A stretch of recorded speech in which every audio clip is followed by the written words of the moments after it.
Hello and welcome to the Conflict Skills Podcast. I'm your host, professional mediator Simon Good. In this episode of the podcast, I'll be talking about the topic of people making negative comments and specifically dealing with situations when those negative comments make you upset. It might be because they were designed to make you upset. It's an insult. Someone's trying to push your buttons or get under your skin.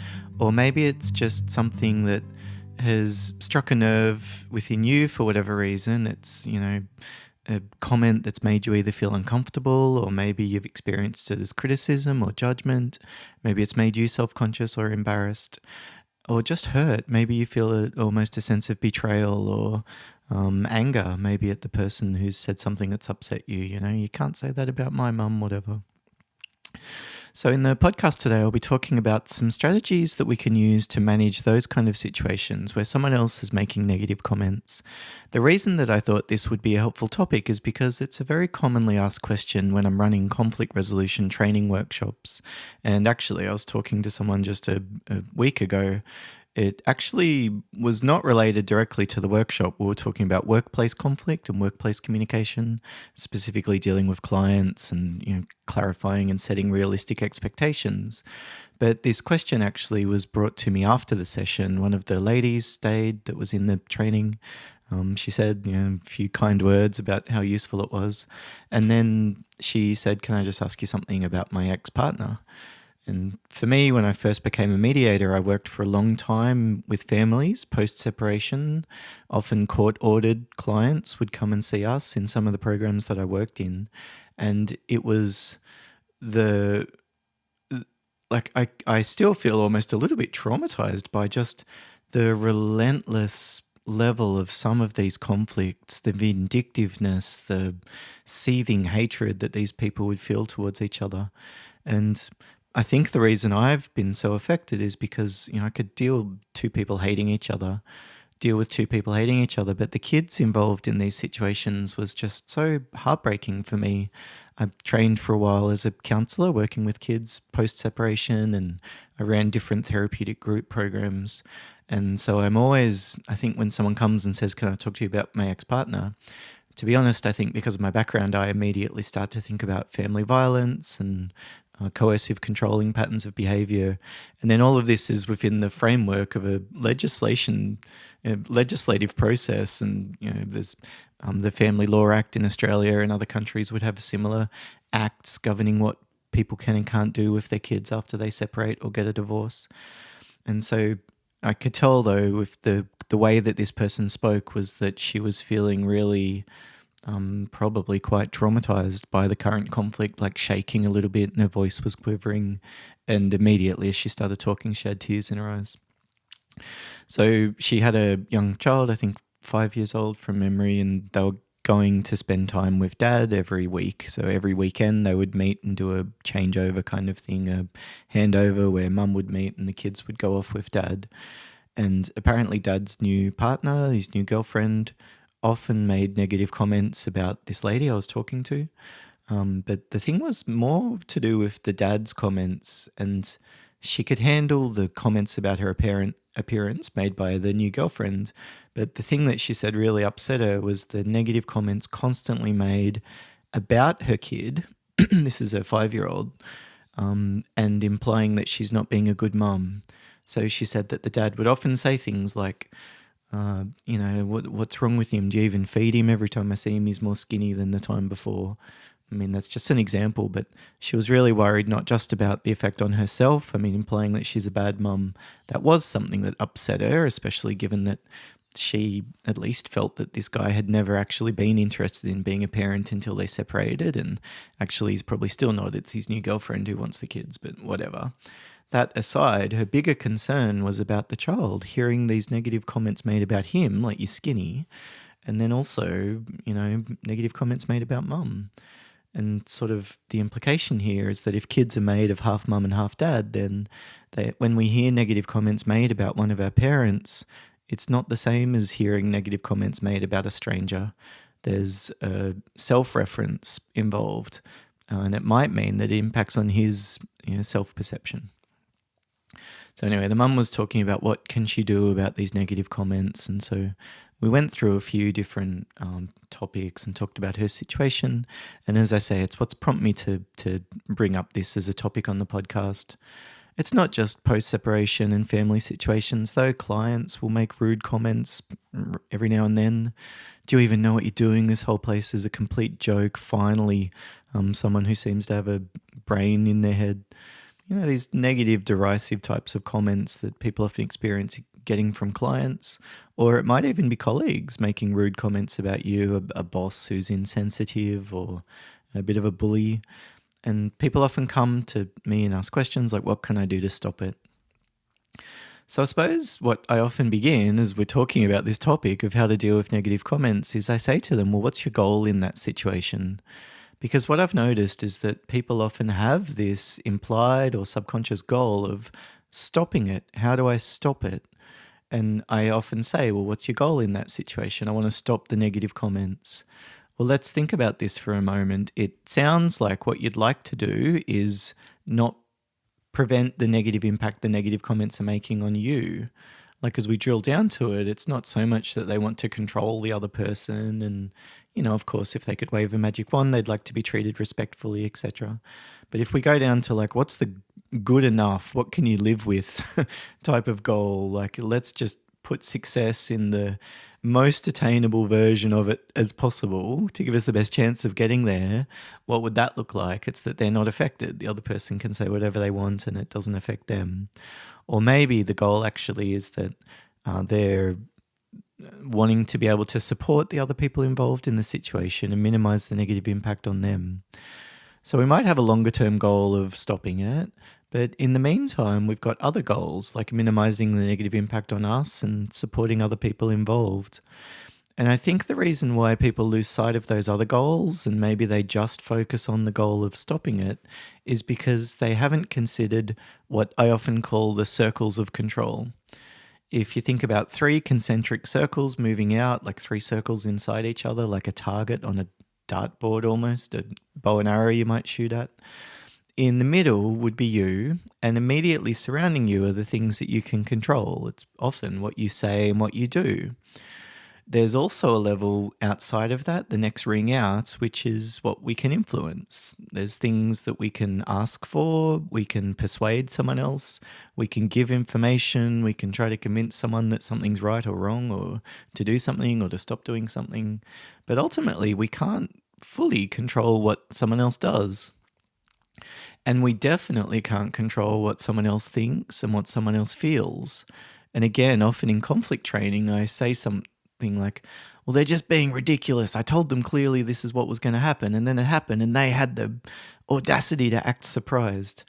And I often say to them, well, what do you care if they act surprised? Or maybe they're genuinely feeling surprised, as illogical as that might be to you. You can sort of imagine why they might be surprised if they didn't read the emails that you've sent and they've misunderstood what you've told them. And again, to some extent, it's like, who cares? Just let them feel surprised. You're interpreting that as criticism on you, that you didn't communicate clearly or you didn't clarify expectations. But you don't need to take that on board. If they're trying to pass you that negative emotion, you don't need to walk over and take it out of their hands, right? So there's things that we can influence. We can't control what someone else does or what they think or what they feel. And actually, to a large extent, we might not need to. Just let them feel what they're feeling. It'll be fine. So outside of that are the things that you actually have no control over. The third circle, the outside circle, is actually things that you might wish were different. They might be negatively impacting you and you're concerned about them. You'd like them to stop, you'd like them to change, but ultimately there's nothing you can do about it. I can remember a lot of my friends and family really bitterly upset about the way that coronavirus, restrictions and lockdowns and stuff were managed, vaccine issues, and people had very strong views about what politicians should do or which laws should be made or not made, and ultimately they had no influence over that. Maybe they could write to their local member of parliament and express their views, but beyond that, they can't change it. And so they're engaged in this, I think, quite a destructive pattern of rumination, just constantly getting stuck in thought patterns around how unfair this all is or how wrong all of this is, when ultimately it's not going to make any difference at all. And so I often question the logic of spending too much time thinking about those kind of things or focusing on those areas that you can really do absolutely nothing about. They need to understand that I've been generous until this point. Well, where would we put that goal? It's probably in that area of influence. You could talk to them about the efforts that you've made and how generous you've been, but do you really think realistically they're going to understand just how much effort you've made as a separated parent, given that they're focused on their new partner and their new kid, and they're probably in trouble at work and challenged with finances and all the rest of it? Do you really need them to think that about you? Or maybe what really needs to happen is that you're strong enough internally not to care what they think of you. So if we think about this goal of negative comments, we'll talk about some strategies to deal with it, like confront someone about that. But really a short-term goal has to be about not being affected by these negative comments as much as you are, to get over it as quickly as possible, or to navigate situations when the negative comments are made. Now, I'm not sort of saying that all of these goals are equal. We do want to stop the behavior, but the first goal, the primary goal, has to be about self-management, self-regulation, not getting affected, not having your buttons pushed when you're dealing with someone and that's a situation where your buttons are getting pushed. The reason for this is that when we're feeling upset, we're feeling angry, we're feeling concerned, we're feeling embarrassed, overwhelmed, whatever, it has an effect on both our thoughts and our behavior. We don't think as clearly. The front section of our brain responsible for our higher level thinking is not functioning at the same capacity when we move into fight or flight mode, which often accompanies very strong feelings like anger. And it also has an effect on our behavior. We speak quicker, we speak louder, we interrupt someone, we don't pay attention to as many things, we develop tunnel vision. The adrenaline starts pumping through our system. We might find it difficult even to catch our breath or to concentrate. So the more worked up that we get, it's going to impact both your ability to think clearly and rationally and your behavior. And if our goal is to address negative comments in a calm and confident way, being assertive but not coming across as aggressive, the first prerequisite for that will be keeping calm ourselves. So that's often why I think the first goal needs to be about managing your own reaction to the comments. And probably secondarily to that would be supporting the other people involved and managing your reaction to them being affected. If you see your child being affected by this negative comment, it's going to be very difficult for you to stay calm. You'll, escalate, and then they're probably likely to take any kind of communication from you as aggressive. They'll become defensive, and then before you know it, you're probably in the same negative spiral as you always have been. What's that saying? If you always do what you've always done, then you'll always get what you've already got. So we need to find a way to stay calm, and I've talked about that in previous episodes of the podcast, self-regulation, support other people involved. In terms of actually addressing the negative comment, the framework that I often suggest is what, ask, check. So there's 3 steps in that process. It's from a book called Positive Confrontations by a lady called Barbara Pachter, I think is her name. I've sort of adapted it and used it a little bit different to how she did in the book, but I like those 3 headings: what, ask, check. So what's about describing what did the person do and maybe the consequence of that, but we need to do it in a way that's neutral and mutual. By which I mean we don't want to attribute blame, we don't want to imply that the other person's being a jerk or they're being unreasonable or they're an idiot.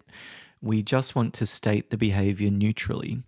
So I might say something like, this is the 3rd time you've made a comment about my appearance. If that's what I'm upset about at work, is my boss talking about the outfits that I'm wearing or something like that. You could say something like, this is the 3rd time that you've criticized my work in front of the rest of the team. If that's what I'm upset about, is that my boss is giving me negative feedback in public. Maybe it's something like, this is the 3rd time that you've made negative comments about my parenting. And actually, you've also often referred to the way that, Jimmy, our son, looks when you've made those comments. So I'm labeling that behavior in a neutral way. You've made this comment, you've said this, you've referred to this, you've talked about this. And I'm not saying this is the third idiotic, moronic comment that's completely inappropriate that you've made this week. As soon as we put those kind of negative labels on it, it really decreases the other person's engagement with what we're saying and therefore their buy-in for what we're asking them to do. So we don't want to upset them, we don't want to make them angry, but we do want to raise the issue in a neutral and mutual way.